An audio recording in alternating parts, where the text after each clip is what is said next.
थोडो येईल अंतकाळी प्राण प्रयाण केले राहते मिळाले रांगा थोडे बांधाबांधी करायला लागल्या ह्याला आठवायला लागलं बांधाबांधी करतात का तुमच्याकडे नाही कधी आमची पंढरपूरची पद्धत सांगतो आमच्या पंढरपूरला माणसं मेल्यावर चालते तुमच्याकडं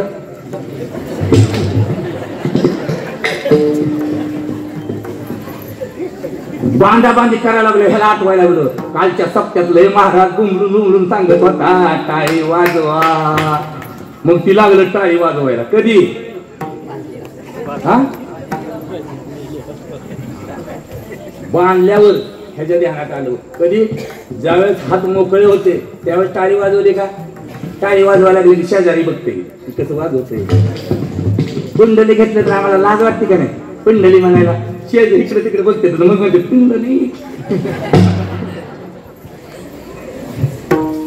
तुमच्या अनुदानाचा चेक लिहिताना देवाला जर लाजला तर तुम्हाला कसं वाटेल हा कसं वाटेल तुम्हाला तुमच्या चेकवर सही करत असताना ते जर लाजलं तर हा मग देवाचं नाव घ्यायला लाजावं का मला मुद्दा सांगायचा आहे बाबांनो बाळ्याला रुपयाची किंमत कळायला 18 दिवस लागले आपल्या जीवनाची किंमत ओळखा बाबांनो हा नरदेह सहजासहजी मिळालेला नाही एक एक योनी कोटी कोटी फेरा आणि मग लागे वारा नामदेवरांनी गणित मांडले मोजा एका योनीमध्ये किती फेरा आणि अशा किती योनी आहेत नुसतं 84 आहे का लक्ष 84 योनीत एका योनीत किती फेरा कोटी कोटी मग लागे वारा आणि आम्ही कच्चून खातोय झोपतोय महाराज उपयोग आहे का नाही बाबांनो हा अनमोल ठेवा सहजासहजी आपल्याला प्राप्त नाही झालेला आंधळ्याच्या हातात जसा कावळा सापडावा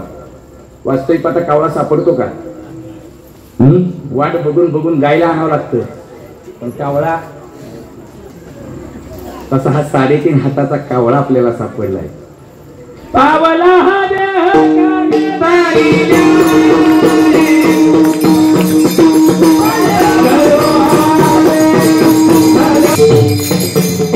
आपण पंढरपूरच्या जवळची माणसं आहेत आपण बरोबर तुम्ही पंढरपूरला नेहमी जाता वारीला गेल्यानंतर आंघोळीला कुठे जाता चंद्रभागेची आंघोळ केल्यावर कुठे जाता पुंडलिकरायचं दर्शन घेता पुंडलिकरायचं दर्शन घेतलं कुठल्या दर्शनाला जाता नामदेव पायरीला मग कुठल्या घाटावरून वर जाता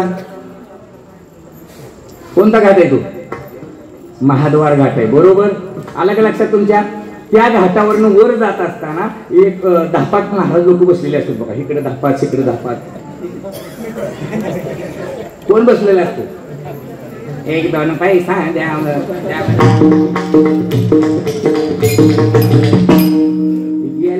गेल्या जन्मातले महाराज लोकच आहेत या जन्मात सवय लागलेली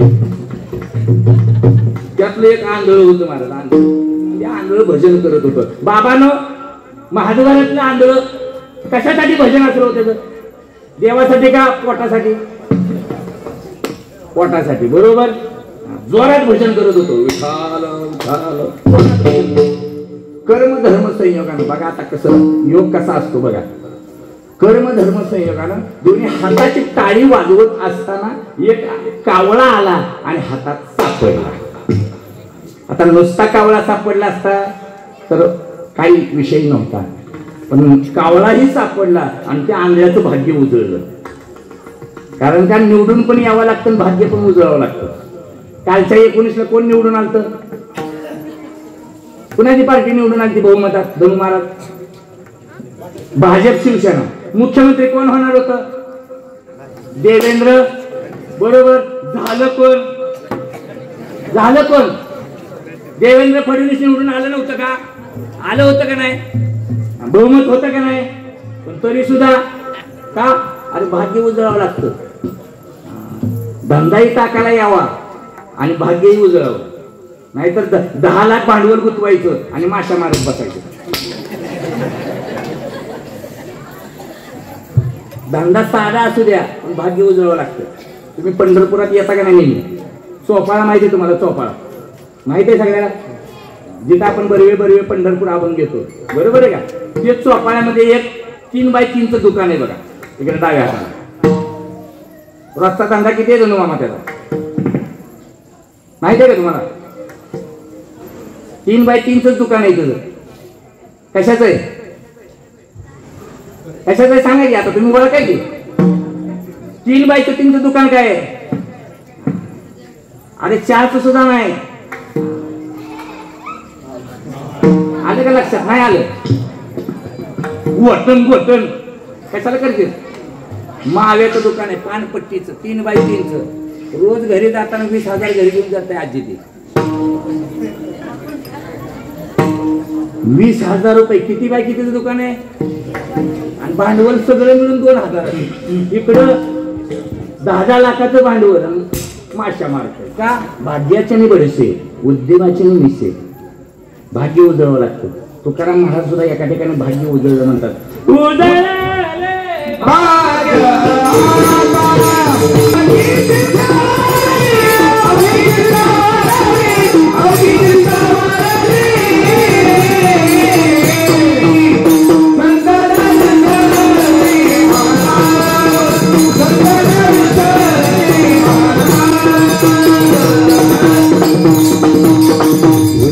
भाग्य आता अवघी चिंता वारली. आंधळ्याचं भाग्य मी कुठून फुटलो बाबानो.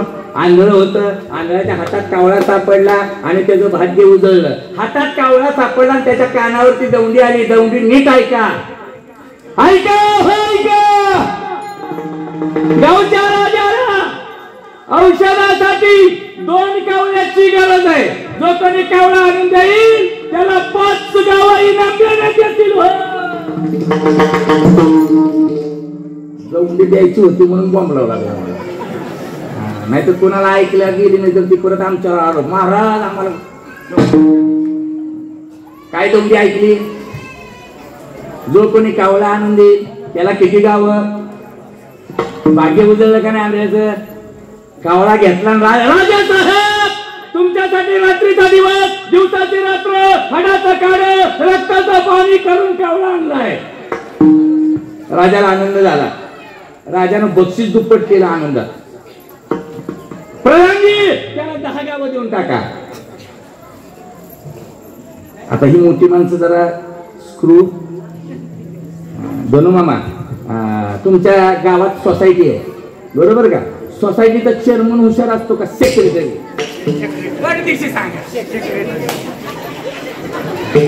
बरोबर आहे की नाही? आमदार हुशार असतो का पीए? राजा हुशार होता का? पण प्रधान हुशार होता.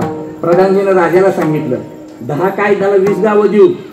पण प्रधानजीनं त्यांना सांगितलं आपल्या वैद्य राजाने आपल्या डॉक्टरनी औषधासाठी किती कावळे सांगितलेत? त्याने किती आणलेत? त्याला आत्ता 5 देऊ आणि दुसरा आणलं की 5 देऊ. पटलं राजाला, देऊन टाका 5. आंधळ हुशार होतं. कावळा घेतला प्रधानजी जवळ दिला आणि त्याला सांगितलं मी दुसरा घेऊन येतो. आणि परत आलं की आणि परत घाटावर बसलं की आणि परत भजन चालू झालं की आता सांगा आता भजन कशासाठी? मगाचं भजन, आताचं भजन आणि आमचं भजन. आता मला मुद्दा इथं सांगायचा आहे. मी हसण्यासाठी कीर्तन करत नाही. नीट ऐका आता पुढचं. किती वेळ भजन केलं म्हणजे कावळा सापडेल काका? किती तास जागर केला म्हणजे कावळा सापडेल? किती आठवडा सप्ताह घातला म्हणजे कावळा सापडेल? किती महिने चातुर्मास केला म्हणजे कावळा सापडेल? किती वर्ष वाऱ्या केल्या म्हणजे कावळा सापडेल? याच्या पुढे जाऊन सांगू का? किती जन्म झाला फेरा गणित नाही मी जातारा पडिलो आवरती बोळा ओळसा थोर. किती जन्माची पुण्याई आहे या मंडपामध्ये बसायला भेटणं. कुणालाही भेटता बसायला येत नाही बाबांनो. जे भाग्यवान आहेत का ते कीर्तन करायच्या आधी येऊन बसतात. ज्यांचं कमी भाग्य आहे का, ज्यांचं कमी भाग्य आहे का ते आता येत येत येत येत येत येत. कारण मुखाला नामस्मरण सहजासहजी येत नाही माता भगिनीनो. एकदा मुखाला नामस्मरण येण्यासाठी किती पुण्य लागतं माहिती आहे का तुम्हाला? पुण्याचा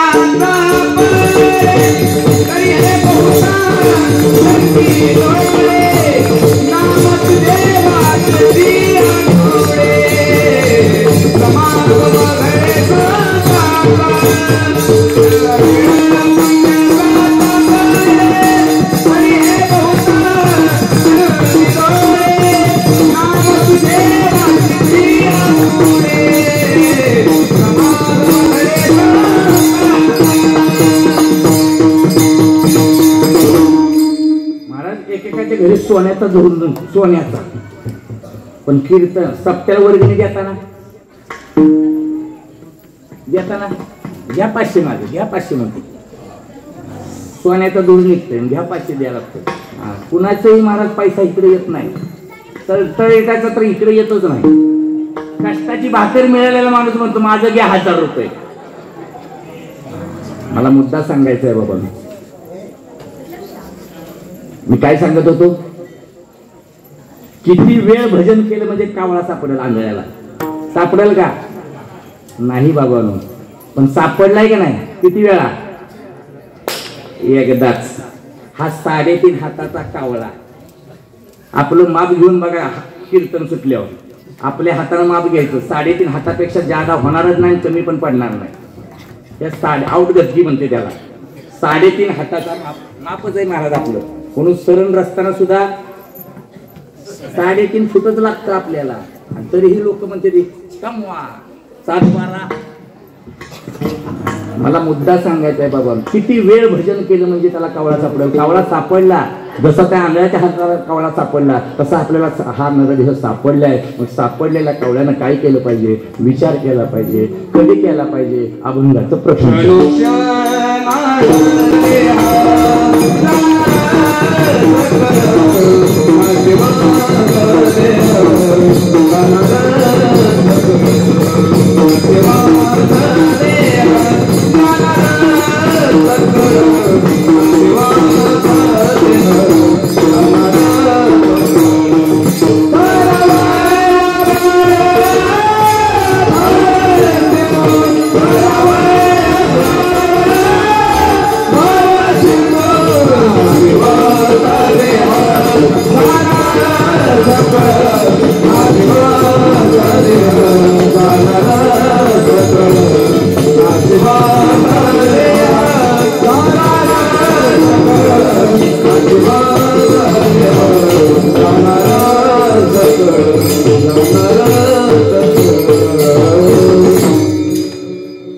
आत्ताशीच आपल्या कीर्तनाला सुरुवात.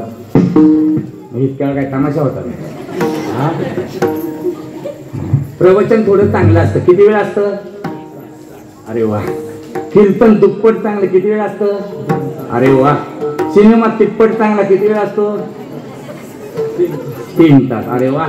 नाटक चौपट चांगलं किती वेळ असतं? आणि मी गप्पच आहे, मी कुठं सुद्धा काढी लावली नाही. मी गप बसलो तरी तुमची सगळ्याची मनं कुठे गेली? खरं सांगा, नाही तर जेव्हा तुमचं वाटलं कुठे गेली? कीर्तनात असताना कुठे गेली? आणि कसं द्यावं तुमचं कल्याण करावं? जागर काय रातभर नसतो का? पण आला का आपल्या मनामध्ये सुविचार? लगेच गप बसलं की क्षणोक्षणी शब्द वापरलाय महाराजांनी. पहिला अभंगातला पहिला शब्द का वापरला असेल महाराजांनी शब्द? विचार करतोय माणूस, करत नाही असं हे काही एका गावामध्ये व्यक्तीच नाही. कीर्तनाला जेवढे आले तेवढे विचार करून करून पांढऱ्याची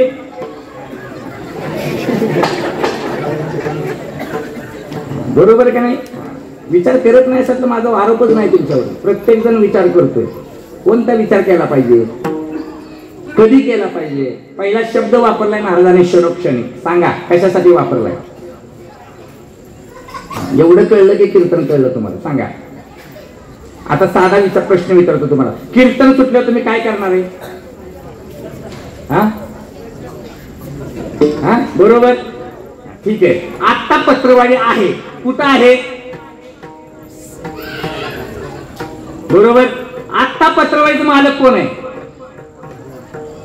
ज्याची पंगत आहे ती. बरोबर. म्हणजे कार्य मालक. बरोबर. आपण कीर्तन सुटलं, जेवायला बसलो मंडपात. जेवायला मंडपात बसल्यानंतर समोर पहिल्यांदा काय येतं? पत्रवाडी. बरोबर आहे. आता मला तुम्हाला सांगा, आता पत्रवाडीचं मालक कोण झालं? आपल्या समोरची पत्रवाडी कोणाची झाली? नक्की का? मी तुम्हाला त्या घरातली पत्रवाडी विचारली का? नाही. आपल्या समोर आलेल्या पत्रवाळी बद्दल साधे प्रश्न विचारतो, पटापटा उत्तर द्या. आपल्या पत्रवाळीतलं मला बरोबर आहे का? आता मला सांगा, पत्रवाळीवर पहिल्यांदा अन्न येतं बरोबर. आता अन्न कुठे आहे? पातेल्यात आहे. मालक कोण आहे? पंक्तीवाला बरोबर. त्या पातेल्यातलं बाटलीत आलं, बाटलीतलं आपल्या पत्रवाळीत आलं, मालक कोण झालं? नक्की का? म्हणजे आपल्या पत्रवाळीचा 7/12 कोणाच्या नावाने निघाला? नक्की ना? मग साधा प्रश्न विचारतो आता, नीट विचार करून उत्तर द्या. आपल्या पत्रवाळीतलं आपलं अन्न आपल्या हातानं आपल्या तोंडात 32 वेळा चावलेला घास कुणाचा? 11 वर्ष झालं तुम्ही पंक्ती जोडताय, सांगा. साधा प्रश्न केलाय मी तुम्हाला. आपल्या पत्रवाळीतलं. मी तुम्हाला पत्रवाळी कुठली विचारली आहे? घरातली नाही, आपल्या समोर आलेल्या पत्रवाळीतलं आपलं अन्न आपल्या हातानं आपल्या तोंडात 32 वेळा चावलेला घास कुणाचा? मी कीर्तन चालूच करणार नाही, तुम्ही कसं कुणाचा आहे? काय झालं सांगतो तुम्हाला, नंतर उत्तर द्या. आतमध्ये ढकलणार एवढ्यामध्ये देवानं त्याची फ्यूज काढली. आता फ्यूज काढल्यानंतर 4 तासानं लाईट जाते. कधी जाते? कधी जाते? लगेच बरोबर. फ्यूज काढला, ठसका लागला तसा घास पुढे पडला, हा पाठीमागे पडला आणि आपण शेजारी बसून बोंबलतो, देवा आता माझ्या मांडीला मांडी लावून जेवत होता की. मग काय झालं?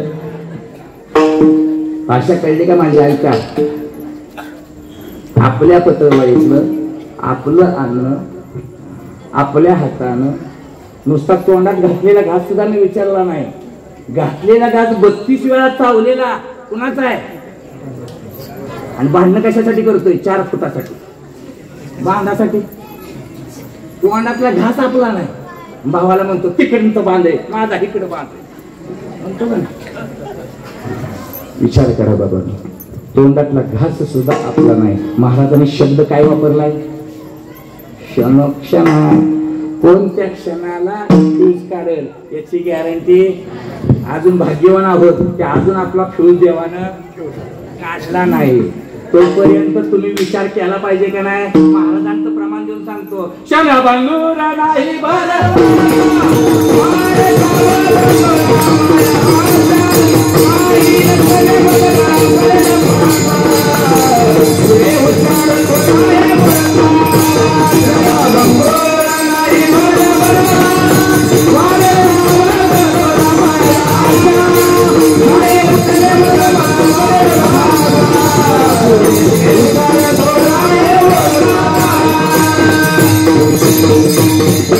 क्षणभंगुर नाही भरवसा, वारे सावध तोडा माया आशा. काही नचले मग गळा पडेल फासा. पुढे हुशार राम राम स्मर आदी. लाहो करा घात घाल मुळबंदी. सांडा वावगी या उपाधीत लक्ष लावणे. राम राम स्मर आदी. क्षणभंगुर हे जाय न कळता. ग्रास गिळू सकता नाही हाते. चावलेला घास गिळाची सुद्धा सत्ता आपली. पहिला शब्द काय वापरलाय महाराजांनी? क्षणोक्षणा. बाबांनो, क्षणोक्षणाला विचार करा बाबांनो. कोणत्या क्षणाला जाईल याची गॅरंटी नाही, भरवसा नाही. म्हणून महाराजांनी विचार करायला सांगितला. पण विचारही करतोय महाराज आपण, पण कोणता विचार करायला सांगितलाय? महाराजांचा अभंगातला दुसरा शब्द काय आहे? हाची. फार महत्वाचं आहे. विचार करतो माणूस, पण कधी कोणता विचार करतो? माझ्या पोराचं लगीन होत का? 40 गाठत आली महाराज, अजून माझ्या पोराचं. पुरीच नाही बरं का आता. टेन्शन कशाचं आहे आता? महाराज कुठल्या बी गावात जावा, 40% माल बिगर लागणार आहे का नाही? तुमच्याकडे नाही? आम्हाला गिऱ्हाईक असलीच महाराज 2 लाख रुपये देतो, पण कुठली बी द्या, पोरगी द्या. विचार करत नाही का म्हातारं? करतोय, पण कोणता विचार करतोय? पोराचं लगीन होत का नाही? पोरग घर बांधतं का नाही? असं वाटतं का आपल्याला जीवनामध्ये? ज्ञानोबारांची कधी भेट होईल, तुकोबारांचं दर्शन कधी होईल, बरोबर? असं वाटतं का? पांडुरंगाचं स्वप्नामध्ये तरी मला भेटेल का? असं वाटतं का? मला खरं सांगा, असं वाटतं का? मग प्रापंचिक विचार करतो का पारमार्थिक विचार करतो? प्रापंचिक. मग ज्याला लग्न होत नसेल ती म्हणल पोरगी कधी भेटते, ज्याला पोरगी भेटली तो म्हणतो महाराज दोनाचं 4 झालं, पण 4चं 6, जो 4चं 6 झालंय त्याला विचारा, त्याला म्हणलं का नाही चल की आता झालं की 2चं झालं 4चं 6 झालं, चल की आता सप्त्याला. नाही म्हणतो महाराज आता शिक पोरग बालवाडीला चाललंय, त्याचा खर्च आहे, ती पोरग एकदा रांकी लागलं का आता कधी लागलं पोरग रांकी, त्याच्या हातात काठी आल्यावर लागल का? मला मुद्दा सांगायचा आहे बाबांनो, विचार करतो मनुष्य, विचार करत नाही असा एकही माणूस जात नाही, पण प्रत्येक जण विचार करतो. पण प्रापंचिक विचार करतो का पारमार्थिक? मी पंढरपूरचा राहणारा माणूस आहे, माझ्या शेजारी एक गवळ्याचा वाडा आहे, 40 म्हशी आहेत, आणि माझ्या शेजारी 80 वर्षाचं म्हातारं आहे, 3 टाइम कच्चून खातंय आणि बाहेर कट्ट्यावर येऊन बसते, आणि त्याच्या समोरनं ती गवळी काय करतो, रोज म्हशी नदीला घेऊन जातो. 40 म्हशीमध्ये एक गोल शिंगाची म्हैस होती. या बसलेल्या म्हाताऱ्याने विचार केला, काय म्हशीच्या गोल शिंगात आपलं मुंडकं तुझं खाऊन खाता खाता बसल्या विचार केला. तर 1 नाही 2 नाही 6 महिने दिवसा आणि 6 महिने रात्री एकच विचार केला महाराज. कोणता?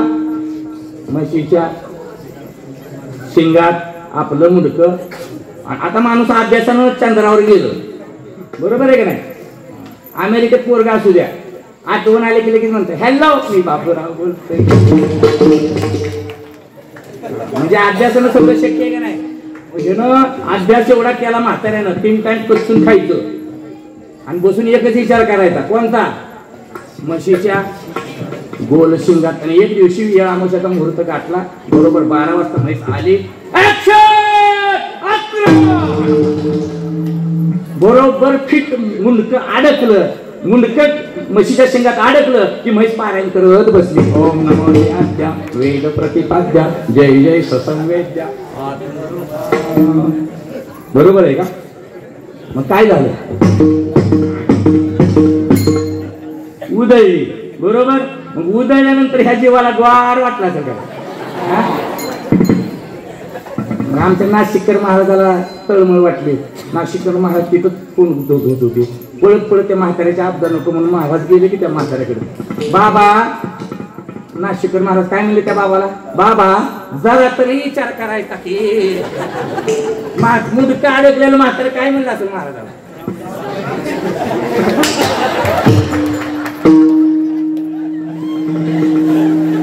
सगळं कळतंय तुला, अडकलेलं मात्र बोला तुला कळतंय का? 6 महिने दिवसा 6 महिने रात्री एकच विचार केला, पट्ट्या भाजरानं म्हशीच्या. आता हसू नका, म्हशीचं शिंग म्हणजे कोणतं आहे? या संसाराचं शिंग आहे, बरोबर. मुंडकं म्हणजे आपलं पोरग आहे. आपल्या बापानं मुंडकं अडकवलेलं असतं, फजिती झालेली असते, तरी सुद्धा पोरग वयात झालं की आपला बाप आपल्याला काय करतो?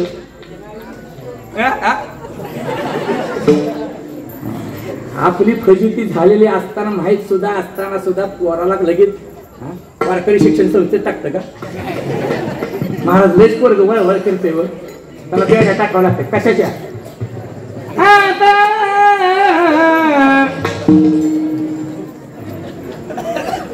म्हाताऱ्यानं विचार केला नाही का? आपण करत नाही का? करतो का नाही? मग कोणता? प्रपंचाचा विचार करतो का परमार्थाचा? कोणता करायला पाहिजे? महाराजांनी दुसरा शब्द अभंगातला, मी अभंग सोडून जर बाहेर गेलो तर हितच चपलीनं मला मारायचं. अभंग सोडून तुम्ही तुमच्या हातात आहे सगळं. दुनिया झुकते, झुकाने वाला चाहिए. तुम्ही आम्हाला सरळ करणारी माणसं आहेत. तुम्ही गप्प बसल्यामुळे आमचा धंदा तेजीत चालू आहे सध्या.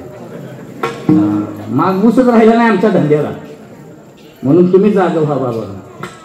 जोपर्यंत तुम्ही जाग होत नाही तोपर्यंत गावाचा विकास होणार नाही. पण मुद्दा मला सांगायचा आहे, अभंगातला पहिला शब्द मी सांगितला, क्षणोक्षणी का वापरला, दुसरा शब्द सांगितला हा ची, हाच विचार करा कोणता, तरावया